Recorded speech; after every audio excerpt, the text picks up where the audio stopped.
पवन सिंह के बाद अब गुंजन सिंह भी चुनावी मैदान में उतर चुके हैं। पहले पवन सिंह ऐलान किए थे कि 2024 के लोकसभा का चुनाव हम लड़ेंगे, मेरा माँ का आज्ञा है और माँ के आज्ञा के बाद मैं किसी भी तरह से, या निर्दलीय हो या बीजेपी से हो या महागठबंधन से हो या कांग्रेस से हो या आरजेडी से हो, कोई भी पार्टी से हो या निर्दलीय हो, मैं किसी तरह से 2024 का लोकसभा का चुनाव लड़ूंगा तो लड़ूंगा। उसके बाद खबर निकल के आती है कि गुंजन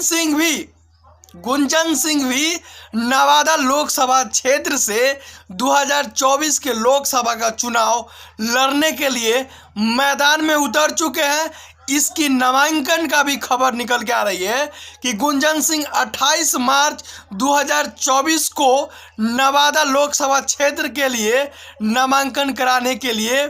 जाएंगे। आप निकल के बताइएगा कि क्या गुंजन सिंह 2024 के लोकसभा क्षेत्र में से क्या निर्दलीय पार्टी से क्या गुंजन सिंह